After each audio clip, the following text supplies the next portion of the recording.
Em instantes, daremos início a mais uma entrevista do canal de podcast O Marqueteiro. Você pode acompanhar também esta entrevista pelas principais plataformas de podcast. Queremos ouvir você. O podcast O Marqueteiro é feito para transformar a forma como pensamos marketing e negócios, e sua opinião é essencial. Deixe seu comentário, compartilhe suas ideias e ajude a construir uma comunidade engajada. Olá, amigos do canal de podcast O Marqueteiro. Seja bem-vindo, seja bem-vinda. O tema de hoje é EAD em pauta, conexão, desafios e o novo comportamento do aluno digital. Para tratar desse assunto, nós convidamos João Vianney. João Vianney é psicólogo, jornalista e doutor em ciências humanas, autor de A Universidade Virtual no Brasil, é sócio-consultor da Roper Educação e referência em ensino à distância, o EAD. Pai de netos e cachorras, compartilha reflexões sobre educação no Instagram e no LinkedIn. João, é um grande prazer falar com você, de você poder conversar com os nossos ouvintes, a nossa audiência aqui do canal de podcast O Marqueteiro. Zenoni, querido, para mim é uma alegria enorme. Eu sei que eu falo com estudantes de comunicação, de jornalismo, estudantes de administração, estudantes de todas as áreas, relações internacionais, o mundo está pegando fogo, e eu falo principalmente com pessoas inteligentes, que criaram empresas, são startupeiros, são empresários, pessoas que são inconformadas. Os inconformados é que modelam o futuro. Né? Então, eu estou muito em casa aqui porque eu estou modelando o meu futuro. O meu momento de vida hoje é o que eu vou fazer dos 70 aos 80 anos. Então, eu voltei para o ecossistema de startups em Santa Catarina, que é o meu ecossistema, para eu poder planejar dos 70 aos 80. Então, eu estou em casa conversando com você e com essa audiência maravilhosa que você tem. E você falou algumas mentiras sobre eu, que eu sou referência. Não, eu sou apenas um velhinho apaixonado. Eu sou um velhinho apaixonado pela educação à distância. Eu trabalho com isso há 30 anos consecutivos, né? Criando... A primeira educação digital do Brasil nasceu no laboratório que eu coordenava. Isso foi em 1995. Então, eu acompanho o aluno da EAD desde o primeiro aluno de ensino superior da era digital no Brasil. Então, eu sou apaixonado por eles e eu só queria fazer essa brevíssima correção aí de que eu sou apenas um dentre os milhões de professores do mundo inteiro que estão construindo esse cenário de educação digital. Que ótimo. João, eu queria começar o nosso bate-papo falando um pouquinho de um momento importante da nossa história, né? Não tão bom no sentido de tantas mortes terem acontecido, mas do ponto de vista de uma alavancagem no ensino à distância, a pandemia trouxe isso, né? Muitas instituições, empresas que estavam aí meio que em câmera lenta nesse processo, não investiam muito, não se preparavam, não falavam de uma metodologia específica para ensino à distância, de repente era o único caminho, não tinha outra porta. Foi. E aí o aluno... Foi bem isso que você falou. E o aluno, evidentemente, que não tinha esse preparo também, não foi ensinado, não foi preparado, também mergulhou nesse universo. E o que nós percebemos, né, depois dessa avalanche que foi a pandemia, é que as instituições, de alguma maneira, acabou se preparando, né? Comprou lá um software, uma solução, tentou algumas metodologias, deu treinamento para os professores, investiu. Foram dois momentos, assim, ó, se eu puder te complementar, foram dois momentos bem distintos, assim, né? No pré-pandemia, você tinha, no Brasil, no Chile, na Alemanha, Portugal, você tinha o ensino superior muito focado na educação de adultos. A educação à distância, ela nasce no mundo inteiro na educação de adultos, isso no século XVIII ainda. Então, no pré-pandemia, o mundo inteiro fazia o quê? Cursos universitários por educação à distância, cursos técnicos de educação por correspondência, mas focado no aluno adulto. Quando chega na pandemia, cada país tem uma data. No Brasil, foi na metade de março de 2020. No dia ali, na metade de março, as escolas fecharam. E fechou para todo mundo, para o adulto e principalmente para a criança. Não é? Então, nós tivemos que fazer uma operação de emergência, que é como dar continuidade na educação dos pequenos, não é? Com a metodologia de educação digital, conectando eles pela internet. Então, foi uma operação de guerra para acudir as crianças. Os adultos estavam encaminhados, que as universidades já tinham um percentual no mundo inteiro de educação à distância. Elas só tiveram que transpor para poder atender a grande massa de alunos. Agora, na educação básica, não é tradição mundial educação básica por EAD. A educação básica ela é presencial no mundo inteiro. Então, foi uma operação de guerra, porque você tinha que qualificar os docentes. No ensino superior, a maioria deles já sabia o que fazer. Na educação básica, eles não sabiam o que fazer. Então, operação de guerra número 1, qualificar o docente para, nesse novo cenário, ele ter uma técnica mínima de uma didática para ensinar através da internet. Então, operação número 1, qualificar o docente. Operação número 2, conseguir a tecnologia disponível.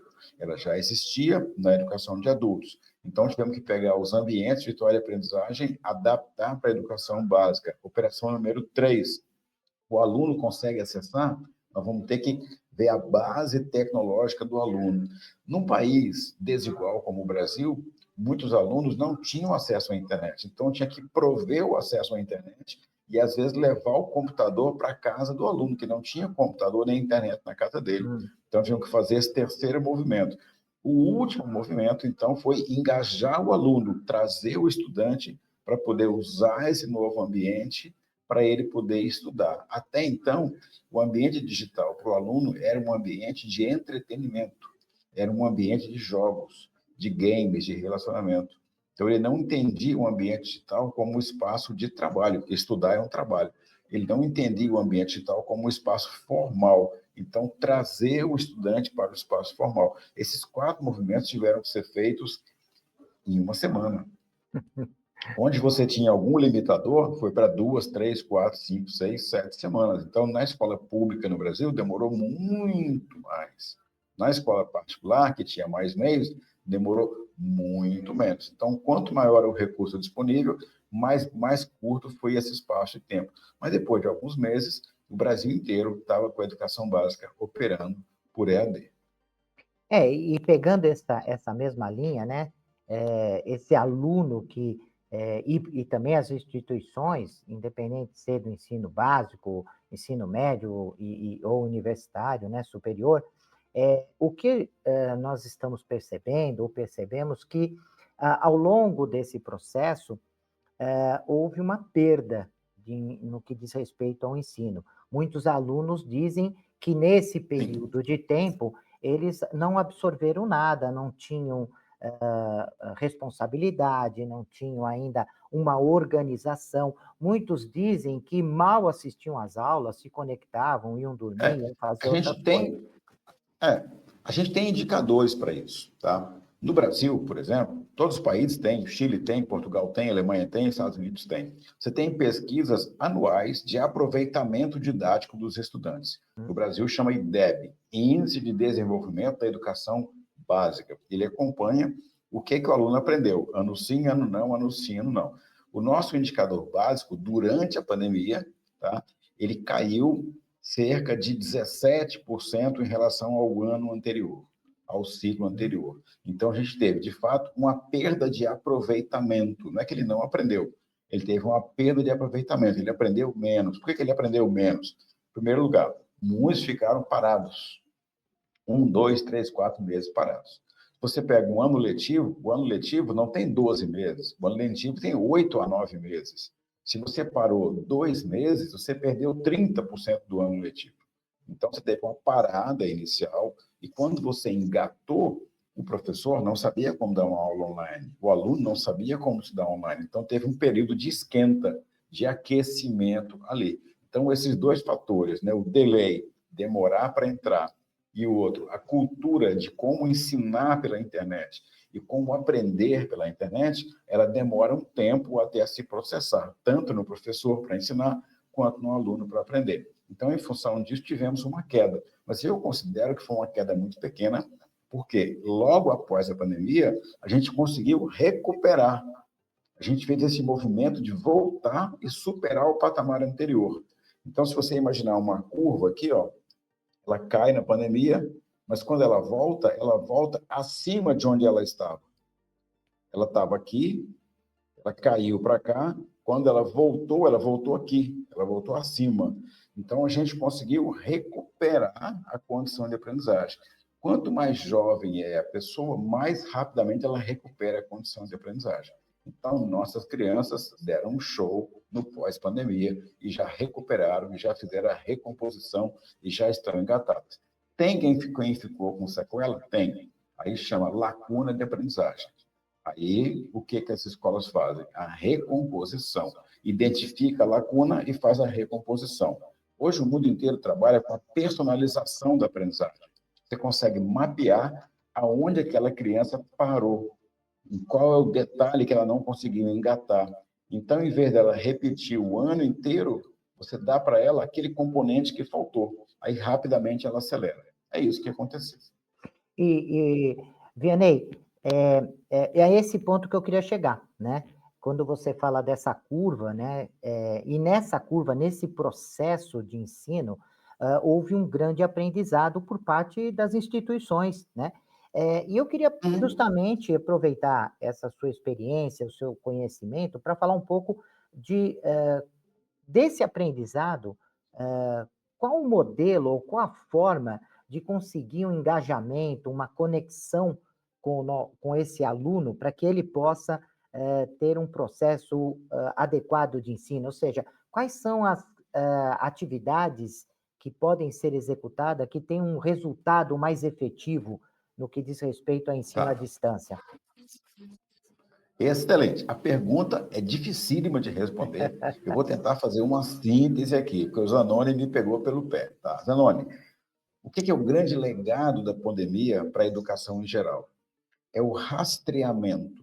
Durante a pandemia, as escolas de educação básica experimentaram uma coisa que elas não conheciam, que é identificar tudo que o aluno faz. No ensino superior, isso já existe há bastante tempo, através dos ambientes virtuais de aprendizagem.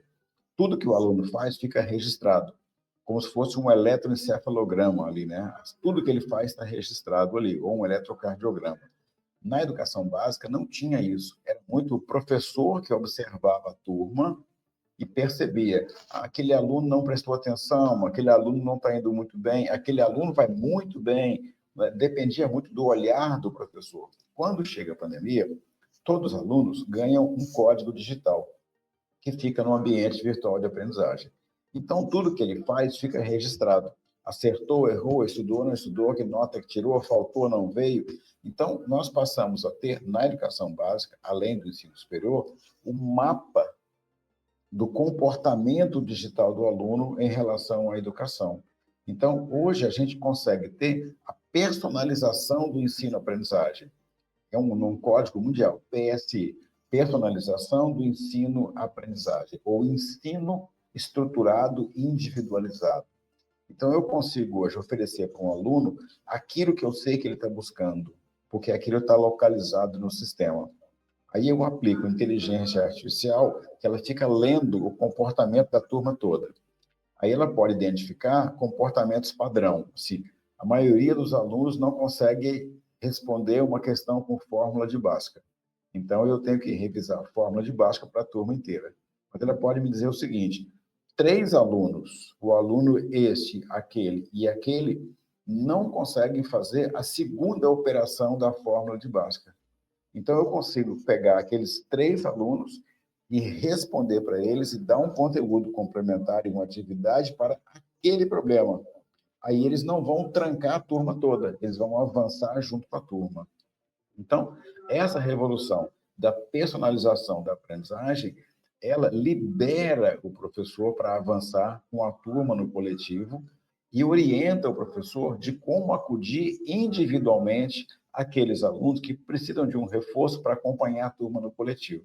Então, a grande revolução hoje mundial da educação é que você consegue fazer uma educação como se fosse individualizada, como se fosse uma tutoria especializada, né? A A educação dos reis, quando você assiste um filme da antiguidade, você percebe que os reis tinham tutores, né? O rei tinha um tutor espiritual, o rei, quando jovem, né? Ele tinha um tutor espiritual, ele tinha um tutor de artes marciais, de musculação, ele tinha um tutor de filosofia, um tutor de matemática, um tutor de ciências. Porque os príncipes não iam para a escola com os comuns. Eles tinham uma educação do palácio por tutores. Tá? Essa educação por tutores é tida como de excelência. Hoje, qualquer escola pública do mundo que tenha um ambiente virtual de aprendizagem, que consiga cadastrar tudo que o aluno faz e o que ele precisa, ela consegue oferecer para o seu aluno uma educação com a mesma qualidade que só os reis tinham. Porque eu consigo colocar um tutor individual para aquele aluno na demanda que ele tem. Então, eu tenho o andamento coletivo da turma na educação básica e no ensino superior. Através da tecnologia, eu consigo localizar quem está indo bem, vai, vida que segue. Quem está indo mal, por que está indo mal? Aí eu consigo localizar por que ele está indo mal e dou o apoio exatamente naquele ponto. Eu preciso, como se fosse uma intervenção cirurgia laser, eu dou o reforço no ponto exato. E para aquele aluno que vai muito bem, eu dou um desafio maior ainda, porque é o aluno que vai querer fazer um programa de pesquisa, depois ele vai querer fazer uma especialização, uma graduação, uma especialização, um mestrado, vai virar um cientista. Então, o meu sistema, que é padrão no mundo inteiro hoje, ele consegue atender o aluno com deficiência para ele nivelar. Identifica quem está indo bem, vai bem. Quem está indo muito bem, eu aperto ainda mais. Eu dou desafio para ele, porque eu sei que ele quer um desafio. E eu puxo esse aluno para ele chegar numa excelência e ele migrar para essa carreira de excelência, se for essa a opção dele. Todos podem subir, todos têm acesso, todos têm apoio. Isso é uma revolução, porque hoje a educação popular pode ter a mesma qualidade que a educação dos reis. E eu vejo, né, Vianney, que às vezes é um erro, né, de algumas pessoas tentar comparar o ensino à distância, né, o EAD, com o ensino presencial. São dois mundos diferentes e que você pode perfeitamente utilizar esses dois mundos dentro de um processo de aprendizado.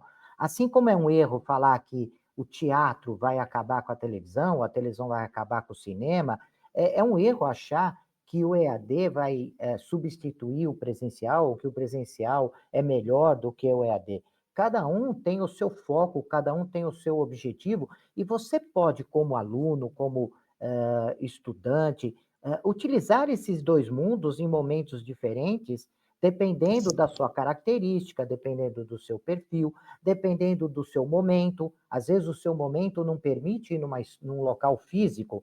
Opa, tem uma Sim, opção, né, à tem distância uma que pode ser alternativa. utilizada. Em nenhum lugar do mundo aconteceu a substituição. Em nenhum lugar do mundo a EAD substituiu o presencial. As duas modalidades coexistem. Por que elas coexistem? As pessoas têm diferentes estilos de aprendizagem. Você que está vendo a gente agora aqui, esse papo meu com o Zenoni aqui no Brasil, aqui, se lembra? Você estava na faculdade, numa turma com 50 alunos. Quem que faz pergunta para o professor? 4 alunos, 5 alunos. Na semana que vem, quem que faz pergunta? 4 alunos, 5 alunos. Depois de um mês de aula, você vai perceber que tem 8 alunos, 9 alunos, que são os mesmos que fazem pergunta todas as aulas, até o final do semestre. 42 alunos nem abrem a boca. Quando chega na prova, a nota daqueles 42, tem um aluno que vai ser reprovado, os que foram mal, os que foram bem, os que foram muito bem. Daqueles 8 que participaram o tempo todo, também tem aquele que vai ser reprovado, os que foram mal, os que foram bem, os que foram muito bem.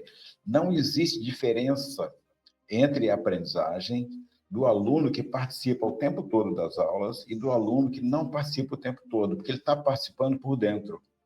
Ele participa com a leitura do livro, ele participa vendo um vídeo que está no YouTube, ele participa ouvindo o professor e ele participa ouvindo a pergunta dos colegas e a resposta do professor. São diferentes estilos de aprendizagem.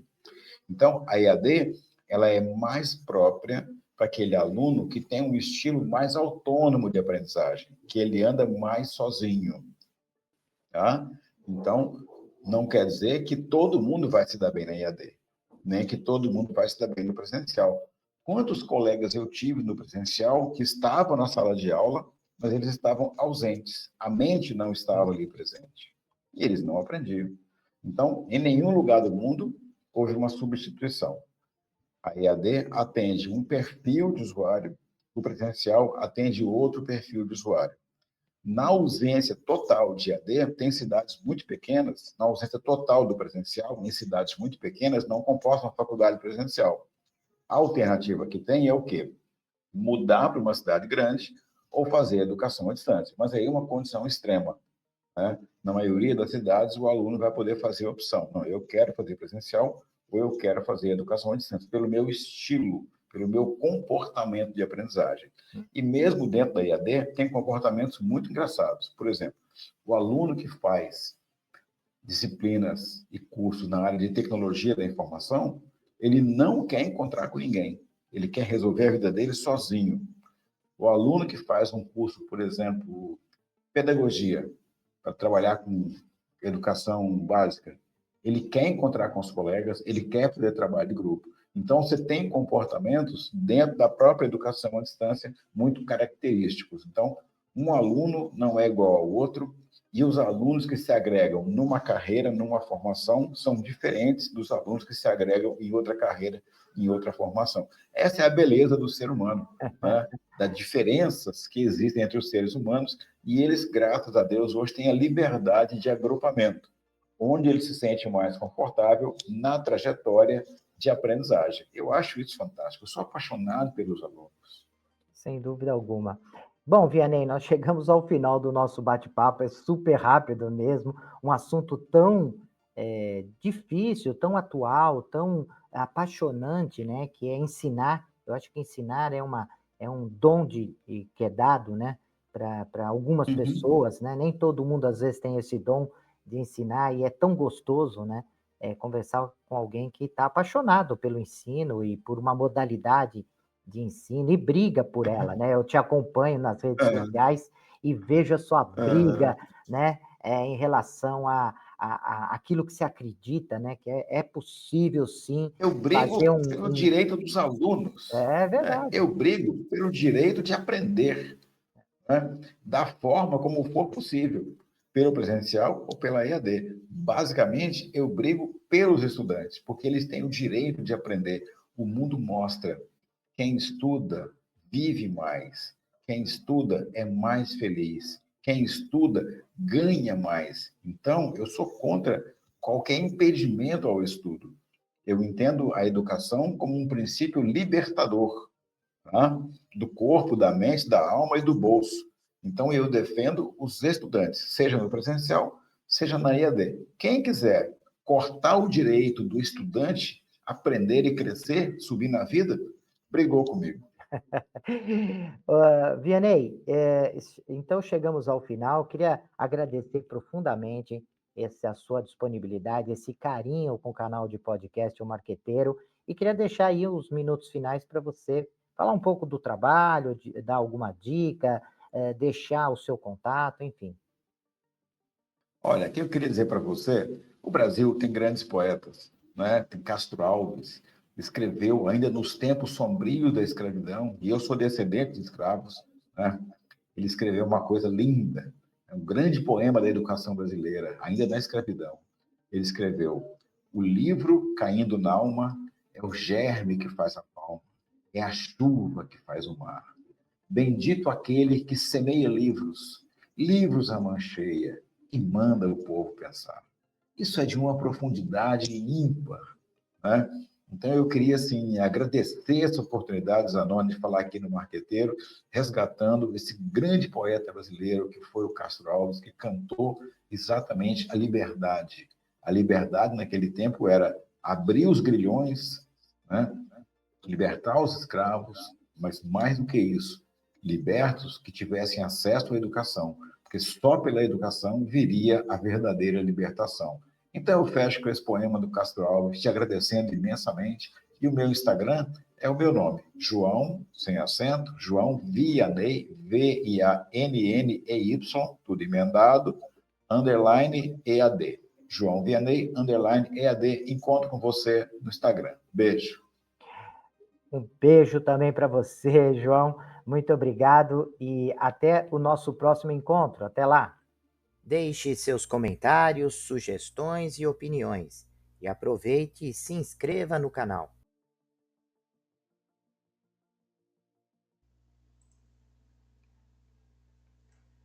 Olá, profissionais de marketing e gestão, estudantes e empreendedores. Você está procurando um podcast que possa ajudá-los a se manter atualizados e aprimorar suas habilidades? Então vocês precisam ouvir o podcast O Marqueteiro. Nós somos um podcast que fornece insights e análises de especialistas em marketing, gestão e negócios, tudo com o objetivo de ajudá-los a crescer e alcançar o sucesso. Cada episódio é repleto de dicas e estratégias práticas que você pode aplicar imediatamente em sua carreira ou empreendimento. E o melhor de tudo, nossos convidados são professores, pesquisadores e especialistas de mercado em suas áreas de atuação. O podcast O Marqueteiro é perfeito para aqueles que estão procurando por inspiração e informações valiosas para levar suas habilidades e negócios para o próximo nível.